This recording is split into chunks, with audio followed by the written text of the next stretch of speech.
Europe 1, bonjour, le journal des sports.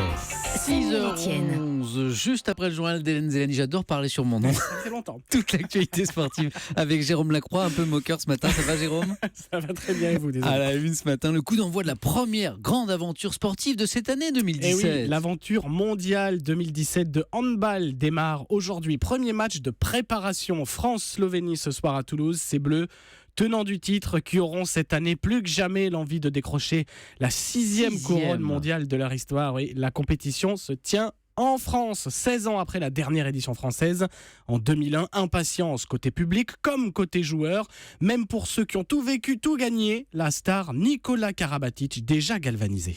Ça va nous aider, notre public va nous aider, l'engouement, toute l'énergie qu'il va y avoir autour de ce mondial, ça va nous aider, ça va nous donner des forces en plus. Et la pression, on est habitué, moi je suis habitué à l'avoir depuis mes 18 ans, donc c'est pas quelque chose qui va changer. Après, on est quelques anciens, quelques expérimentés dans l'équipe qui sont là depuis longtemps et c'est nous qui allons manger la pression. Eux, les nouveaux ou les moins expérimentés, et s'ils sont bons, ce sera un bonus. Nikola Karabatic au micro européen d'Émilie Bonneau, ces Bleus un peu revanchards aussi, après l'argent des derniers JO alors qu'ils visaient l'or, bien sûr. France-Slovénie, premier match de préparation, 19h30 à Toulouse, salle pleine à 4000 spectateurs attendus. Suivra dimanche un second France-Slovénie à Montpellier, premier match du mondial.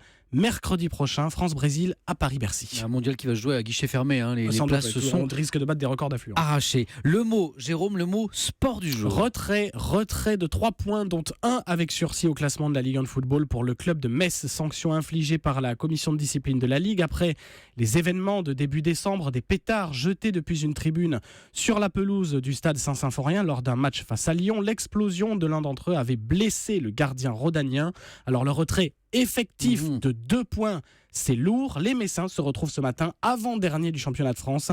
Sébastien Deneux, président de la commission de discipline, s'explique. Nous sommes face à une atteinte, encore une fois, à l'intégrité physique du joueur. Il est absolument intolérable qu'un acteur du match puisse être touché. Ce sont des faits qui sont inadmissibles, qui n'ont absolument pas leur place au sein d'un stade de football et qui ternissent de manière considérable l'image du sport en général et celle du football professionnel en particulier. Des propos recueillis par Julien Froment pour Europe 1. Le match Metz-Lyon, qui n'était pas allé à son terme, sera rejoué à huis clos. Le club lorrain a la possibilité de faire appel de ses sanctions. Enfin, l'histoire du jour. La corruption qui gangrène encore le monde du tennis. À quelques jours du début de l'Open d'Australie, le vainqueur junior de la précédente édition, l'Australien Oliver Anderson, selon la presse locale, a été arrêté par les policiers, mis en examen, soupçonné d'avoir récemment truqué l'une de ses rencontres. Alors la nouvelle choque le monde du tennis, notamment en raison de la jeunesse du joueur, 18 ans à peine. Merci beaucoup, Jérôme Lacroix.